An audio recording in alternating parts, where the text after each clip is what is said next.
L'actualité, justement, nous conduit droit en Russie, où se tient depuis 2 jours le forum du partenariat Russie-Afrique. Le ministre congolais de la recherche scientifique qui y prend part parle d'une coopération dans le domaine des sciences avec un accent mis sur les innovations technologiques. La Russie et la RDC qui consolident leur partenariat dans les domaines tels la diplomatie et la sécurité. Les deux pays, à travers leur ministre des Affaires étrangères, viennent de signer dans la ville de Sochi un protocole d'accord. Oscar Mbalkaïj.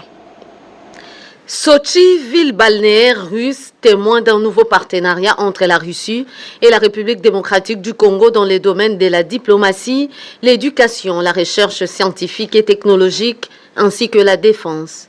La chef de la diplomatie de la RDC, Thérèse Kaikwamba-Wagner, et son homologue russe, Sergei Lavrov, ont apposé leur signature dans un document qui reprend également des secteurs porteurs de croissance tels que l'agriculture, l'énergie, les infrastructures et les échanges culturels. C'était en marge du forum des partenariats entre la Fédération des Russies et l'Afrique.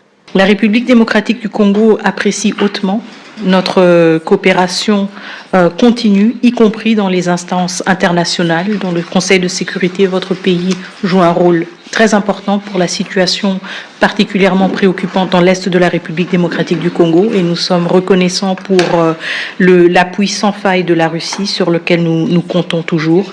Et je peux aussi vous rassurer justement de notre volonté de consolider les acquis, comme nous venons de le faire à travers l'accord que nous venons de signer, mais aussi à travers d'autres domaines de coopération. Prennent part aux assises des représentants du Mali, de l'Éthiopie, de l'Afrique du Sud, la RDC, la Tanzanie, l'Angola et de la Guinée.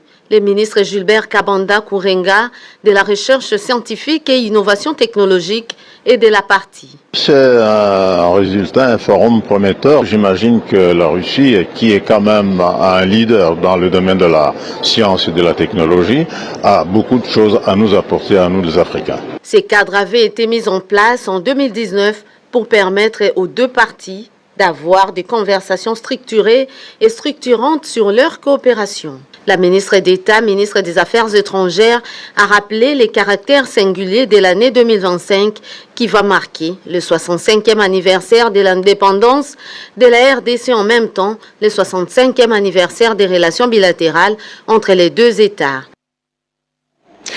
Évaluation des opérations militaires conjointes FARDC-UPDF de l'Ouganda dans la ville de Béni. Les deux parties ont convenu de poursuivre ensemble la traque des ADF-MTN, mouvement terroriste. 3 jours d'intenses travaux dans la ville de Béni, des travaux qui font suite à la récente rencontre entre le président de la République démocratique du Congo, Félix Antoine Tshisekedi Tshilombo, et son homologue ougandais, Yoweri Kaguta Museveni. Les chefs d'état-major de deux pays se sont engagés dans la traque des ADF-MTN, un groupe terroriste qui tue à Béni depuis 10 ans. À l'issue de ces travaux, le général Bruno Mandefou, commandant secteur Sokola 1, basé à Béni, a remis le rapport final au sous-chef d'état-major général adjoint, le général-major Chiko Chitambwe Jérôme, qui, au nom du chef d'état-major général, le général d'armée Christian Chiwewe Songesha, a félicité les participants pour le travail abattu par les deux délégations, tout en promettant de rendre compte de toutes les recommandations à sa hiérarchie. Nous allons prendre en compte vos recommandations et ça sera transmis intégralement à la hiérarchie telle que vous l'avez proposé, parce que vous qui évoluez sur le terrain, vous connaissez toute la réalité. Et une fois encore, au nom du chef d'état-major, je remercie les deux délégations pour le travail abattu. C'est depuis 3 ans que l'opération Souja a été entamée et plusieurs localités et villages ont été libérés de main des ADF-MTN à la grande satisfaction des populations locales. Les forces armées de la République démocratique du Congo ainsi que l'UPDF de l'Ouganda restent mobilisées à pourchasser les terroristes ADF-MTN. Elles continuent donc avec les opérations des patrouilles pour consolider la paix dans les zones reconquises. La semaine a vibré au rythme des états généraux de la justice.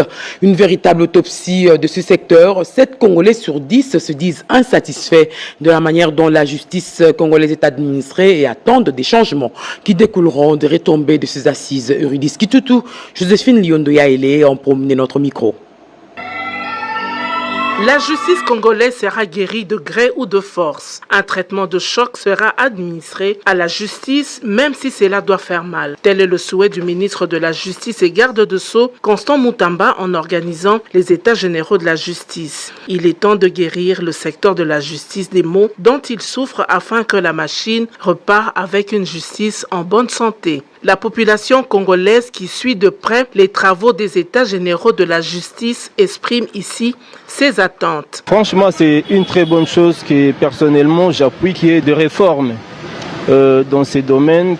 Nous ne voulons pas cette justice de 2 poids 2 mesures. Nous voulons une justice pour tous. Mutuaza likolo ya justice azate. Pour mboka o poto ke non malamu eza justice nde. Nul n'est au-dessus de la loi. Que le chef de l'État s'implique pour élever notre justice. Que celui qui a tort ait tort et que celui qui a raison ait raison. Mutu azana tort, azana tort. Mutu azana raison, azana raison. Notre justice est vraiment malade. Et je ne sais comment je peux comparer cette maladie-là. C'est plus que les mpox, c'est plus que la grippe aviaire, c'est plus que les cancers même. Avec cette grave maladie qu'a notre justice, donc notre pays ne sera pas élevé dès lors que on laisse les gens détourner l'argent de l'État. Qu'est-ce que vous pouvez vous attendre à une justice pareille? Bakondi bango mokonde ba belisa justice. La justice est détruite par nos autorités pour leurs intérêts. Pour maladi wana esila esengeli to salanini. Baza capable ya kobongisa justice. Lelo justice ekoma ke mokonzi moko boye ayibi na yembongo. Soit azonyokola yo population. Ozana droit ya kofunda ete. Si la justice est malade, il faut commencer par mettre fin aux antivaleurs pour la guérir. Akofinancer mbongo na ba konza likolo do yo mutu ase do moyen o sa sortie ezati. Donc, les consultations populaires organisées à travers le pays avaient un seul objectif, celui de mettre les citoyens au devant de la scène pour penser, diagnostiquer, puis proposer la thérapie administrée à cette justice malade. Et dans la suite de l'actualité, on retient que le ministre du Congo-Brazzaville en charge de l'Intérieur séjourne depuis ce dimanche à Kinshasa. Son homologue de la RDC, Jacquemain Chabani, l'a chaleureusement accueilli au Bichangobila. Il vient ainsi assister à l'ouverture de la 10e session ordinaire de la Commission spéciale défense et sécurité entre les 2 pays qui démarre demain lundi. Donc, reportage Boubouanan Mokondi.